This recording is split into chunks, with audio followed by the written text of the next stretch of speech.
Di zaman yang telah berlalu, di puncak-puncak Himalaya yang putih membisu, tersembunyi segelintir pertapa, yogi agung yang menelusuri rahasia terdalam eksistensi manusia. Dengan keheningan sebagai jubah, mereka mengakses kekuatan terpendam melalui sesuatu yang sesederhana dan secanggih hembusan napas. Para arsitek subtil dari alkimia batin ini adalah penjelajah energi yang tak nampak, mendaki inti misteri kehidupan, mewariskan hikmah lintas kelahiran. Bagi para bijak ini, napas bukan sekadar pertukaran udara melainkan mantra sakral, pintu memasuki prana, arus vitalitas yang membentang, menghidupkan kosmos dan seluruh makhluk di dalamnya. Kesungguhan menguasai napas membawa mereka melampaui batas-batas alam, memperlihatkan kapasitas manusia yang sering dianggap mustahil. Di dataran tinggi Tibet, para pendeta menurunkan ajaran pernapasan sakti yang lain. Melatih tumo dengan disiplin ketat, mereka bukan hanya mampu bertahan dari gigitan dingin yang menggigit, tetapi juga membangkitkan panas internal hingga sanggup mengeringkan kain basah atau mencairkan salju mengelilingi tubuh. Kemampuan yang dibangun dari kombinasi napas dan konsentrasi visual. Meski demikian, keajaiban yang ditawarkan seni olah napas melampaui sekadar demonstrasi kekuatan fisik. Warisan lembut ini mengajarkan para resi untuk memperlambat denyut jantung, memperpanjang perjalanan hidup mereka, dan melintasi batas kesadaran, melampaui wilayah tubuh dan jiwa, menciptakan jembatan antara yang nyata dan yang gaib. Napas di tangan mereka menata kembali batin dan bahkan mengubah struktur realitas yang dapat dirasakan. Dengan berharmoni bersama prana, para pencari menjadi lambang hidup dari potensi manusia yang tanpa ujung. Hingga kini, gema ajaran mereka tetap hidup, menjadi pondasi bagi berbagai tradisi olah napas modern, sebuah pengingat abadi bahwa di balik napas sederhana bersembunyi kekuatan untuk mencipta nasib, membuka cakrawala kesadaran, dan melangkah ke arah keabadian. Praktik napas ini jauh dari tren masa kini yang silih berganti atau sekadar penemuan modern. Ia bagaikan permata purba yang tertimbun waktu, namun denyutnya tetap tersembunyi di jantung peradaban. Dari peradaban kuno India hingga tundra Arktik, kebudayaan agung memuliakan napas sebagai wahana menuju kesadaran luhur, penyeberang menuju misteri, serta gerbang menuju pencerahan abadi. Dalam warisan tak terhitung ini, napas dipuja sebagai benang halus yang menautkan manusia pada sesuatu yang lebih tinggi. Mengasah dan menata pernapasan tidak hanya menyehatkan tubuh, tetapi sekaligus memanggil resonansi spiritual terdalam, menyatukan kembali jati diri dengan samudra energi semesta. Dalam sastra yoga tua, napas disebut bagai perahu dan sungai bagi prana, sumber daya kehidupan yang bercahaya. Praktik penuh dedikasi membangunkan prana, membuka pintu-pintu keajaiban dalam diri. Sayangnya, mayoritas manusia hanya menarik napas dangkal. Paru-paru kita jarang penuh, bahkan di saat beristirahat, dan kapasitas kita baru sedikit bertambah kala bergerak. Kebiasaan bernafas pendek ini tak hanya memengaruhi fisik, namun juga menciptakan kabut dalam pikiran dan mempercepat penuaan, seolah pintu persepsi kita terus tertutup setengah. Berlatih bernapas secara sadar justru merupakan salah satu jalan paling agung dan sederhana untuk mengembangkan penglihatan batin. Ketika Anda memahami kekuatan napas dan menekuninya, realitas di sekeliling mulai bergetar lebih terang. Dalam perjalanan ini, saya akan membimbing Anda memanfaatkan napas, menjadikannya alat transformatif yang dapat membersihkan pikiran, memperkuat tubuh, sekaligus membangunkan batin terdalam. Meskipun bernapas tampak sebagai tindakan paling alami, bila dihayati dengan sepenuh hati dan rasa syukur, ia menjadi penangkap petir kehidupan. Sebuah disiplin kuno yang mudah dimulai, namun pengaruhnya menembus hari-hari panjang, perlahan menuntun Anda menuju cakrawala kesadaran tanpa batas. Mari kita jelajahi simbolisme napas yang tak bersuara. Bagaimana napas berpilin dengan sumber kehidupan. Bagaimana penguasaannya menjadi jalan menuju gerbang persepsi yang tersembunyi. Inilah awal perjalanan kita bersama. Udara bukan sekedar pembawa oksigen. Ia juga merupakan pelayan kekuatan tersembunyi, jalinan vitalitas yang menghidupkan setiap titik kehidupan. Dalam setiap tarikan napas yang seimbang, Anda menerima bukan hanya oksigen, namun juga arus listrik halus, disebut prana, chi, atau ether, nama-nama untuk rahasia penggerak jiwa. Setiap makhluk memiliki medan energi, sebuah mantel prana, lapisan listrik yang nyaris tak terlihat di permukaan tubuh. Oksigen yang dihirup berpadu dengan medan elektromagnetik ini, menukar daya antara ragawi, pikiran, dan cakrawala energi bumi. Dengan setiap napas, bukan hanya organ tubuh, tetapi juga kesadaran disegarkan dan hidup kembali. Apabila kita awas pada arus mikroskopis ini, kita dapat belajar mengarahkannya lewat niat, memasuki meditasi mendalam, ketenangan penuh, dan kehadiran utuh. Pranayama, ilmu kuno olah napas, adalah inti dari yoga. Ia menata aliran energi ke sepanjang nadi. Saluran halus tempat kekuatan hidup mengalir ke sekujur tubuh. Para yogi dahulu berujar bahwa tubuh memiliki 72.000 nadi, sungai kecil cahaya yang menjalar di segenap penjuru, bercabang dari tengah tulang belakang. Bagi kebanyakan manusia, saluran ini tertutup rapat, menahan potensi terdalam di ambang tidur panjang. Berbagai teknik olah napas digunakan untuk membuka jalur-jalur itu dan membangkitkan energi tertidur di pangkal tubuh, kundalini, supaya mengalir tanpa rintangan. Dari labirin nadi, terdapat 3 saluran utama, ida dan pingala, berliku di sisi hidung kanan dan kiri, serta sushumna, arteri tengah menuju kesadaran tertinggi. Ketika sushumna dibuka dan 2 lubang hidung mengalir leluasa, seseorang dapat tenggelam dalam meditasi tertinggi. Saat itulah keheningan meruang, gelombang pikiran mereda, dan pintu menuju ranah luhur pun dibuka. 3 sungai halus, ida, pingala, sushumna, bergerak mulai dasar hingga puncak tubuh. Di tempat mereka saling bertaut, terbentuklah pusat-pusat cahaya, cakra, pusaran energi yang transformatif. Tubuh fisik dibangun mengitari jejaring cahaya ini dan tetap hidup lewat denyut prana yang tiada henti.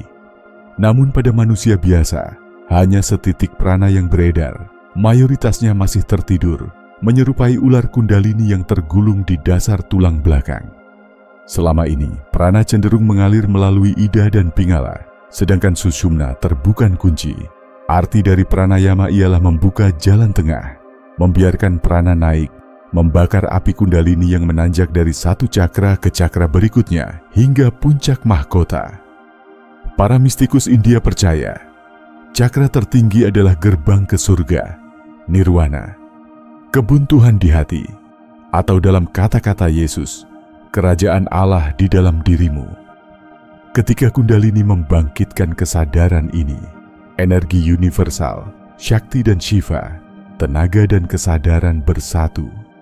Jiwa kita menyatu dengan sumber, melampaui belenggu indera. Kesatuan agung ini membawa kebebasan mutlak, melepaskan segala penderitaan, menyatu dalam ekstasi tanpa batas. Saat kundalini mengalir naik, setiap cakra memancarkan getar pembersihan. Teks Weda kuno menyamakannya dengan aliran sungai suci, menyejukkan hati dan membersihkan jiwa. Inilah ziarah abadi pencarian pencerahan, jalur pengenalan diri yang ditempuh dalam berbagai kebudayaan. Sebagian menyebutnya Kristus bangkit dalam jiwa atau terang sejati yang lahir dalam batin. Tiada langkah yang lebih penting dan mengubah hidup daripada perjalanan menemu Tuhan dalam kedalaman diri. Tiba di titik kesatuan, tempat semua batas mereda. Napas adalah benang halus yang menjembatani materi dan jiwa. Alat sakral yang memanggil masuk ke kondisi di mana pikiran meneduh. Waktu melambat, dan kebenaran utama menyingkap. Setiap tarikan sadar menghantarkan dorongan baru di dalam nadi, membuka sumbatan, melepaskan energi, dan menghadirkan arus pembebasan. Oleh sebab itu, latihan harian menjadi pondasi. Dengan rutin berlatih napas, sistem energi direnovasi, ketegangan lama muncul ke permukaan, kadang berwujud perasaan atau gejolak fisik, dan akhirnya melebur menjadi harmoni. Munculnya relung resistensi adalah bagian dari pertumbuhan. Ketidaknyamanan menandakan lanskap batin sedang direformasi. Di pelbagai peradaban, ajaran dan tulisan dari Alkitab, Tao Te Ching, Veda, Sutra Buddhis, pengetahuan syaman, hingga pemikiran para filsuf, semuanya menempatkan napas sebagai kendaraan perjumpaan dengan ilahi dan sumber harmoni paling dalam. Dalam puisi kitab suci, napas dan roh tak terpisahkan. Dengarlah puisi Ayub, selama hayatku masih di dalamku, nafas Allah tetap di hidungku. Di sini, napas melampaui mekanisme fisik, menjadi saluran menuju yang transenden. Dalam tradisi Hindu, keterikatan napas dan batin amat erat. Yoga Sutra Patanjali menguraikan keterpautan antara napas dan pikiran. Dengan menghaluskan irama napas, pikiran pun terkuasai. Prana dan yama, kehidupan dan tata kelola adalah inti filosofi itu. Mengatur napas berarti menghidupkan daya kehidupan dan memperluas kesadaran. Naskah kuno Tiongkok seperti Taishang menjelaskan napas sebagai arus yang dapat menambah atau mengikis umur, menampilkan metode memperpanjang vitalitas lewat napas. Latihan Dao Yin dari budaya Tionghoa menempatkan napas dalam jantung harmoni Qi, menyatukan napas dan vitalitas sebagai satu. Ajaran Buddhisme juga menekankan kehadiran napas untuk memperpanjang usia dan melewati pintu kesadaran maha luas. Untuk semua tradisi ini, napas adalah eliksir sakral, anugerah dalam ritual agung, jalan pendakian spiritual, dan sarana memperluas pemahaman diri. Uniknya, banyak bahasa kuno memakai satu kata untuk napas, roh, jiwa, dan kehidupan, memperlihatkan betapa napas menduduki jantung misteri kehidupan. Kata spirit di Inggris berakar dari Latin spiritus, yang bermakna napas. Bangsa Yunani memakai pneuma untuk menggambarkan angin, napas sekaligus jiwa hidup. Bagi orang Mesir, tarikan napas penuh kesadaran adalah pijakan menuju keilahian. Berbagai budaya suku dan syamanik, termasuk rakyat asli Amerika, mengenal ritual napas ritmis untuk melarutkan diri dalam alam semesta. Kearifan universal ini memperlihatkan napas sebagai sesuatu yang melampaui kebutuhan jasmani. Ia merupakan gerbang kesehatan, transformasi batin, dan kelahiran spiritual.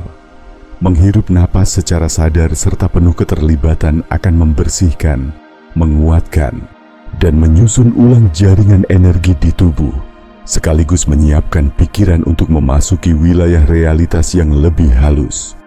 Di sepanjang sejarah, napas telah menjadi obat dan juga peta menuju pencerahan.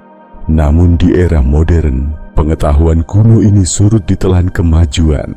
Kian pesatnya zaman membuat manusia beralih dari energi batin ke sains fisik. Dan ketika stres, napas kita menjadi tercekat dan dangkal, bereaksi atas ancaman, mengorbankan ketenangan serta kesadaran. Akhirnya, kita pun menjadi asing terhadap mukjizat paru-paru sendiri. Agar keutuhan kembali, seni olah napas harus dipandang sebagai ritual suci, sanggup membawa transmutasi pada tingkat yang kasat maupun tak tampak. Penguasaan napas bisa membawa Anda pada samadhi, keadaan persatuan dengan kesadaran tak terbatas, tempat dualitas mencair. Walaupun manusia sudah bernafas sejak awal zaman, baru dalam beberapa dekade terakhir, praktik olah napas bagaikan disiram cahaya baru.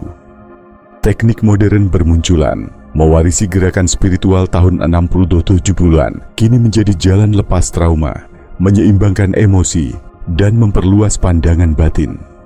Bernafas lewat diafragma, mendalam dan berkesadaran. membangkitkan energi purba, menyehatkan tubuh, menyemangati batin, dan menghubungkan kita pada sungai kearifan kuno. Sebagaimana para pendahulu berjalan di jalannya, demikian juga kita kini, dalam keheningan suci. Kini, mari persiapkan diri untuk mempraktikkan bukan sekadar teknik, tetapi gerbang menuju kedamaian dan samudera kesadaran. Meluangkan 20 hingga 30 menit untuk olah napas ini dapat menghadirkan perubahan mendalam dalam cara Anda memandang hidup. Sebelum membimbing langkah demi langkah, mari telusuri pilar-pilar utama olah napas. Yang pertama, perhatikan ritme alami napas dan biarkan ia melambat secara perlahan. Jangan memaksa tubuh, melainkan izinkan ia mengikuti gelombang halusnya. Dan setelah beberapa siklus sadar, Anda akan menemukan napas meluas dan menenangkan dengan sendirinya. Lepaskan ketegangan, biarkan perubahan datang dengan lembut. Kedua, bernapaslah melalui hidung, bukan lewat mulut. Pernapas hidung memberi penyaringan dan peningkatan kualitas udara, sekaligus sejajar dengan jalur energi tubuh. Setiap tarikan membawa energi turun di belakang tulang punggung, dan hembusan mengalir naik. Perlahan sentuhkan ujung lidah ke langit-langit mulut, rasakan napas berputar melalui hidung.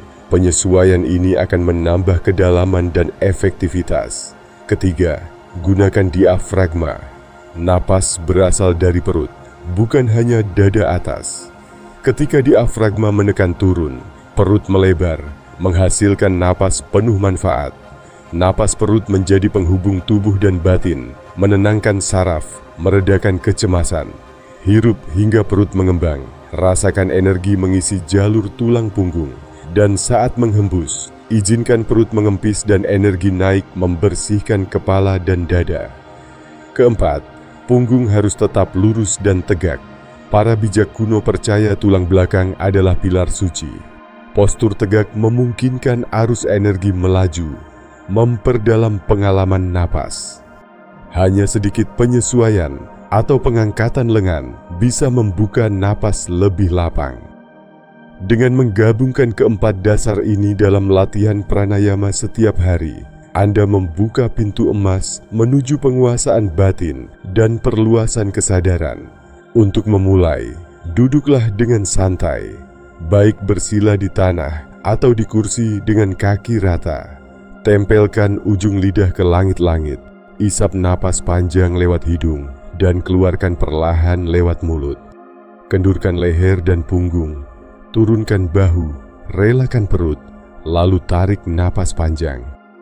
Saat paru-paru terisi oleh udara dari hidung, rasakan perut pelan-pelan membesar. Saat menghembus lewat mulut, perut mengempis. Letakkan satu tangan di perut untuk lebih sadar atas setiap pergerakan. Jalankan napas sadar ini, dalam, lambat, merasuk penuh. Selama beberapa menit, bayangkan napas menembus hingga perut terdalam. Keluarkan udara seluruhnya, lepas semua beban yang tak diperlukan lagi. Visualisasikan setiap tarikan napas seperti angin yang mengalir menaiki tulang belakang, dan setiap embusan membawa energi kembali naik ke atas. Siklus ini mendetoksifikasikan tubuh, menyegarkan pikiran, dan menyucikan medan aura. Ketika latihan berlangsung, perhatikan perubahan persepsi Anda. Jika napas menjadi lebih cepat, mungkin terasa getar atau ringannya tubuh. Itulah tubuh halus yang mulai teraktifkan. Jiwa Anda mulai bersuara. Pejamkan mata secara perlahan. Letakkan perhatian lembut pada siklus napas. Kesadaran akan ritme abadi ini mengakar Anda di momen kini, memperkokoh kedamaian batin. Bila pikiran melayang, kembali saja ke napas. Ulangi dengan kelembutan, berkali-kali, hingga kediaman batin tumbuh. Entah situasi Anda sedang gaduh ataupun sunyi, selalu kembali ke napas, dan saksikan detik kehidupan berlalu. Jadikan latihan ini bukan cuma sarana menenangkan pikiran, namun tangga untuk menanjak ke kesadaran baru. Inhalasi adalah pelebaran, eksalasi adalah pelepasan. Usai terbiasa, bayangkan napas naik di punggung tiap kali menghirup, turun di bagian depan waktu membuangnya. Teruslah bereksperimen, amati pengaruhnya, dan sesuaikan sesuai kebutuhanmu. Mulai lembut, barangkali 10 siklus napas, diselingi jeda 10 hitungan, lalu perlahan tambah sesuai kenyamanan. Anda bebas mencoba pola napas berbeda, rasakan sentuhannya pada keadaan jiwa Anda. Dengan latihan konsisten, 30 menit hingga 1 jam sehari, buahnya akan nampak. Pikiran bening, daya imajinasi mengembang, mimpi-mimpi menjadi cemerlang. Napas bukan sekadar fondasi kehidupan, melainkan pemicu pertumbuhan kesadaran. Ia membangunkan tubuh, menajamkan pikiran, dan menyeimbangkan jiwa. Dalam keheningan meditasi, napas sadar membuka ruang tanpa tepi bagi kesadaran untuk berkembang. Ambil waktu setiap hari untuk menyelami seni ini, dan Anda akan menemukan dunia batin yang diperbaharui, energi yang melonjak, serta akses ke kemungkinan tak terhingga. Inilah salah satu lorong paling mudah dan agung dalam mendewasakan kesadaran diri. Semoga kebijaksanaan ini setia menemani langkah Anda. Tak kalah pentingnya, ingatlah, ada kekuatan tak berbatas yang telah bersemayam di dalam dirimu, jauh melampaui dimensi fisik. Anda hadir di sini untuk mengingat dan menyadari kebenaran itu. Terima kasih atas kebersamaan Anda. Jika Anda merasakan makna dari pesan yang saya bagikan, tinggalkanlah komentar di bawah dan ikuti perjalanan ini untuk episode berikutnya. Hiruplah napas panjang dan biarkan jiwamu terbang semakin tinggi.